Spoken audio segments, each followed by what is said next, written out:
Hey everyone, Steve here with Phantom History. Thanks so much for checking us out on YouTube, and if you enjoy our content, make sure you subscribe. Enjoy this episode. Before we jump into this episode of Phantom History, I wanted to share that the original interviews of all Phantom History podcasts, including this one, are moving onto the Phantom History YouTube channel. Visit us there to access those interviews, on-site reporting from historic haunted locations, and interviews featuring some of our guests at the new Phantom History House Bed and Breakfast in Tampa. I hope you enjoy this episode.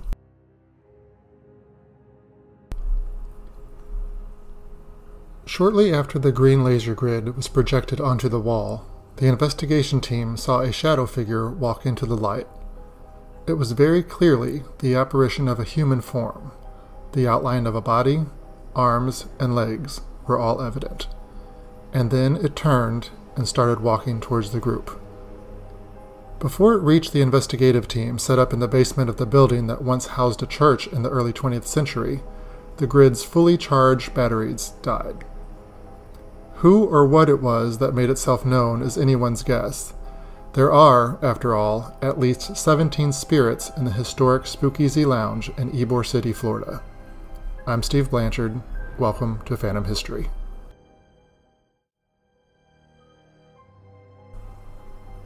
The Spookeasy Lounge in Tampa's historic district of Ybor City serves flavored Kava and kratom tea on its upper floor and turns its basement into a liquor bar and nightclub in the evenings. The building on 15th Street is one of Ybor City's original buildings, dating back to the mid to late 1800s.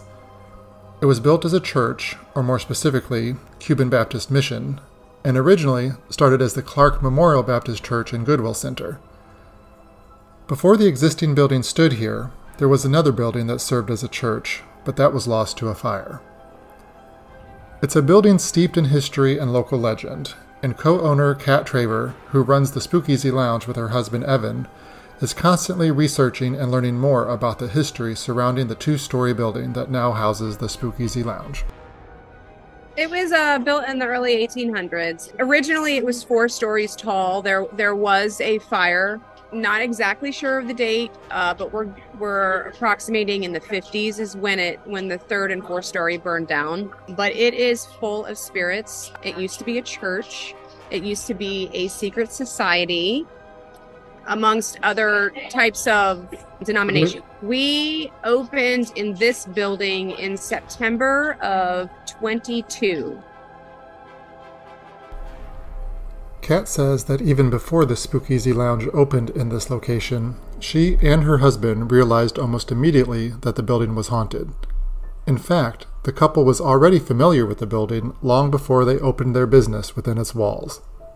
So hauntings have not been a surprise to either of them. We always knew that this place had activity, just from us going out. It used to be a nightclub, and my husband and I actually met in this building. We knew back then that there was activity, but the first time that we started experiencing it ourselves was probably day 1. There are shadow figures here that we were seeing immediately. Things got moved around a lot during our construction phases of building stuff in here, and lots of things were misplaced. Things were falling off shelves and flying across rooms, such as in the kitchen. It happens a lot in the kitchen, quite frequently, actually, that the 2 spirits, that we have 2 children that are here. One of the young spirits messes with the cooks all the time. So things will fly off the shelf. Plates will be turned over with like food sitting next to it that was already on the plate, but somehow the plate got turned over and then the food was sitting next to it. Things like that. Things happen a whole lot.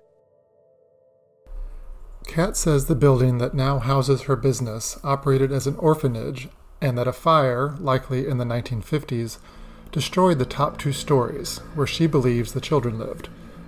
Records about that 1950s fire are hard to find. However, reports in local newspapers discuss gatherings at the former church site up until the early 1950s. After that, records of mission work, church gatherings, or orphanages are scarce. One historic photo from the Hillsborough County Library Cooperative shows the building with all 4 stories and school children out front. That photo is dated 1947, indicating that the structure was intact at least up until that point. Kat believes that the 2 children who haunt the Spookeasy Lounge are directly tied to that tragedy, and with the help of investigators and mediums, she knows their names. We had a few investigations. A lot of the ghost tours that come through here would have certain findings. Some of the ghost tours have, the electronic devices where they're able to speak to the spirits. They're not associated with each other, but each group has the same findings. And we also had an overnight investigation as well as a morning investigation, because a lot of stuff happens in the morning also. So every group that has done something in this building has found the exact same things. They have come through and told us their names. The little girl, her name's Sophie, she likes to mess with the music and turn off the music, and she just did, actually. There will be times where I will offer her a cookie, and I'll put a cookie on the bar and ask her to please stop, and she'll stop. She's younger than 5 years old, and she likes to play games. She likes playing peekaboo, but we do have people who can see her, and she comes out and does a lot of playful activity. She likes to hang out in the loft space that's right directly to my left. People see her hanging from the chandelier or peeking through the stair railings. So she hides and peeks through. So people say there was a kid in here, no, there wasn't a kid. We call them brother and sister, although they're not from the same family, but his name is Sebastian, and he's a little older than Sophie, but is a little bit more mischievous and knocks things over and gets in the cook's way. They're always telling him to stop doing what he's doing because he's always in the kitchen messing stuff up. They talk to him like he's alive, hey, Sebastian, stop doing that, And we recently redid some of our menus, and we named a lot of our beverages after the spirits that we interact with most. So he has his own drink now. Both guests and employees of the Spookeasy Lounge don't necessarily need advanced electronic equipment or psychic abilities to communicate with Sophie, Sebastian, or any of the other 15 or so spirits who inhabit the old church. Many have said using simple technology, like battery-operated candles, has been enough to communicate with the spirits who still linger there. We have a lot of battery-operated candles that they will turn on and off themselves. And when prompted, when you ask them questions, they will light up the candles. There has been a few times where there hasn't been batteries in the candles and they're lighting up, and as we're speaking to them. Kat is still working to learn more about the spirits who inhabit the Spookeasy Lounge. She regularly speaks with historians, paranormal investigators, psychics, and tour guests to collect data on the building's past and current residents. Of the 17 spirits identified so far, Kat says she knows the name of 6 of them. There are other spirits in the building she believes never had a name, and that's because they were likely never human. We know names of 6 of them. And we also have a shadow figure, which isn't, a spirit of a living person. And we also have a tulpa, which is an energy that is brought in by individuals trying to conjure up something. That is downstairs in the basement, where a lot of people feel the most energy. You will have the scents that come along with spirits, that sulfur smell. You get that every now and again. So people that are in the ghost tours like to go downstairs and try and speak to something. So they're creating this tulpa that's there. As far as the other spirits, I haven't had the opportunity to get to know them more. There has been names that have been brought up, but there has yet to be any other further interaction with them. When this was a church, there were people buried here. As far as we know, and as much as we've heard from other historic guides that come through with the history tours, that there are bodies buried out back. They are unidentifiable because there is no more grave markers, so I don't know them yet. So We're working on getting to know them, if they want to get to know us, and if they're friendly. If they will allow us to celebrate them, we will bring them into our stories. So we're still working on that. Kat's openness to the spirits of the Spookeasy Lounge has led her into interactions in almost every corner of the building. While most of those interactions are through yes and no sessions that involve electronic equipment, or candles, there have been intense investigations in the building as well. One investigation involved a YouTuber who spent the entire night in the building. What was supposed to be a 2 or 3 hour investigation lasted almost until sunrise. Things were active from the beginning when the investigation started upstairs, but the more intense experiences happened downstairs in what is now called the catacombs. We started upstairs, and it seemed like every candle was flickering and it was pretty active, but then we moved downstairs. So to set you up on what that looked like, he had a few different mediums come in, and he would blindfold them, and with like the giant soundproof earmuffs playing the radio frequencies in their ears. So they couldn't hear what he was saying, but they could hear what the spirits were saying. And then they would speak once they heard words or sentences. The cook that played with Sophie the most was here, and he played peekaboo with her a lot. And we were downstairs. The medium was sitting in a chair, blindfolded with her earmuffs on, and the cook got up to leave for a moment to go use the restroom. As he returned into the room, and as he passed by the medium, she yells out, "Peekaboo," not knowing any of the story previous to that. But as the night progressed, more weird things started happening, such as they had the laser grid projected on the wall, and it's basically green lasers projecting a grid onto the wall, so that if a spirit walks into the grid, you'll see the outline of the spirit. So as we were downstairs doing the investigation, a shadow figure walked into the grid and then started walking towards us. And then the battery on the grid died. So then the lights went out.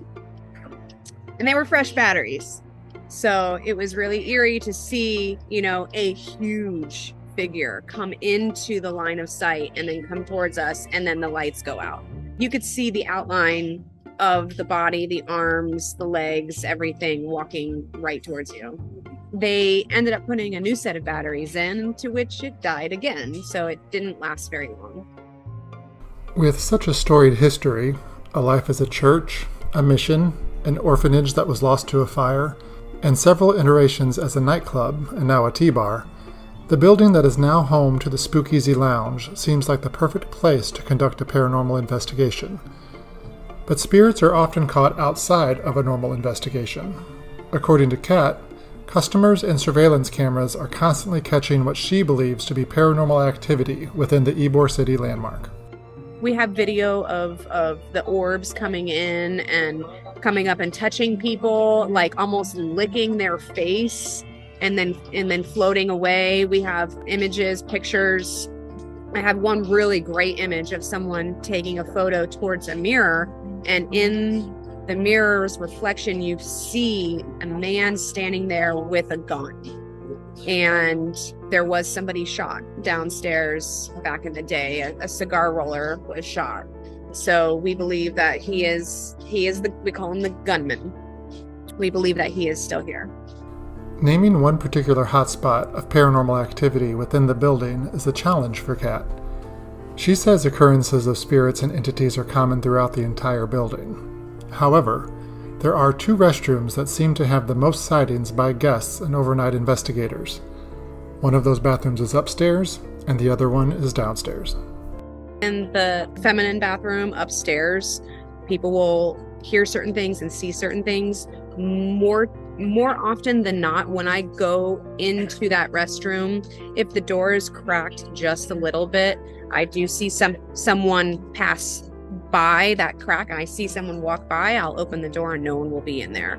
A lot of times when people use that restroom, they will start screaming because they will start hearing something and they'll come running out, like I just heard a big bang, or it was like I heard a voice, or I was looking in the mirror and saw a reflection back at me. Lots of stories, but they're all quite exciting. But they get a scream, but then they come out and then they get a good laugh out of it, because they've got to experience that, and that's what they're here for. Presumably there are tunnels underneath this building. We don't have access to them. The tunnels are not open to the public. At some point in time that the entrance to them was covered up.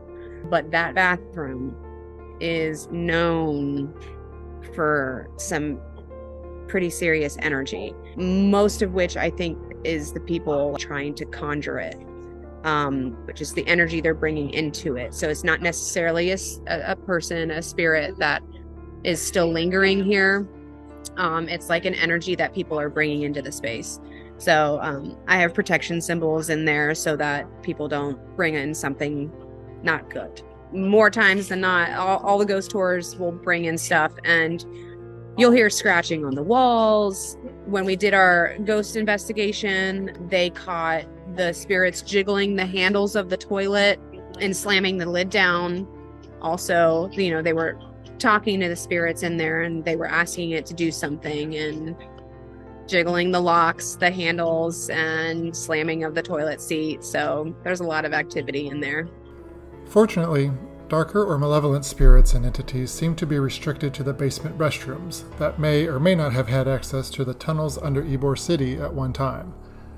But since the building was built as a church and as a mission for Cuban migrants and the Spanish-speaking population of early Ybor City, it makes sense that one of the most commonly encountered spirits, and one many customers have mistaken for an actual physical person, is that of a priest. Yeah, we have a priest that is often cited by the restrooms at the end of the bar.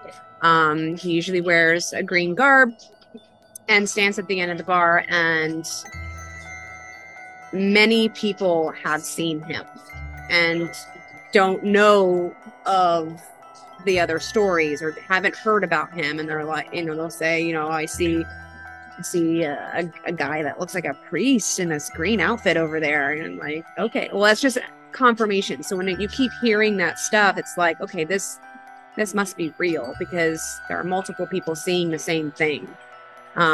So he is definitely here, and he makes his rounds in the morning. He's seen coming up the stairs, and he walks onto the stage area almost like he's setting up for mass, and he'll make his rounds, and then he's gone for the afternoon, and sometimes he's seen in the evening, but he's most active in the morning.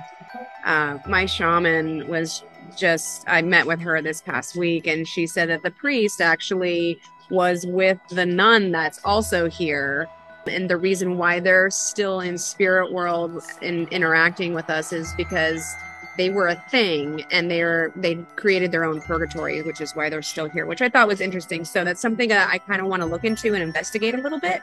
We just call them the priest and the nun. As the Spookeasy Lounge continues its journey as a destination location for locals looking for a unique atmospheric experience surrounded by gothic, horror, and the supernatural, or as a site for lovers of history and paranormal investigations, it is obvious that Kat and her staff have embraced the haunted history of the building that originally served the Cuban Baptist community of that area of Tampa. The Spookeasy Lounge has embraced that legacy so much that when they opened its doors, they formally introduced themselves to the spirits of the building in hopes that they could all work together to make the business and the location a continuing success.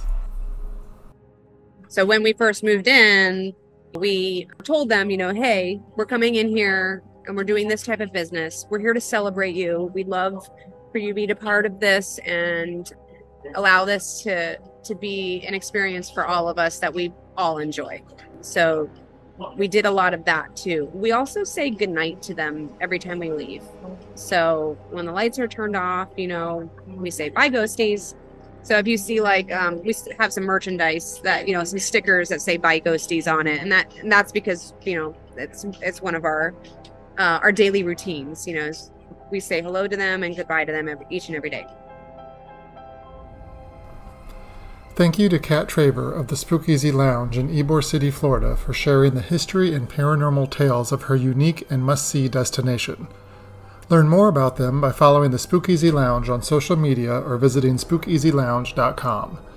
Music for this episode was provided by Purple Planet Music, Silverman Sound, Chad Couch, Lee Rosevere, and Daniel Birch. Remember to catch my full interview with Kat on the Phantom History YouTube channel and visit phantomhistory.com for all episodes and to sign up for our newsletter to learn more about new episodes and events happenings at the Phantom History House Bed and Breakfast. You can also follow me at Phantom History on Facebook, Instagram, and TikTok. As always, thanks for listening. Hey, thanks so much for watching that. Remember, go to phantomhistory.com and sign up on the newsletter so you are alerted when we have a new podcast. And check out our new bed and breakfast at phantomhistoryhouse.com where you can book your stay and we can talk ghost stories in person in the library. See you then.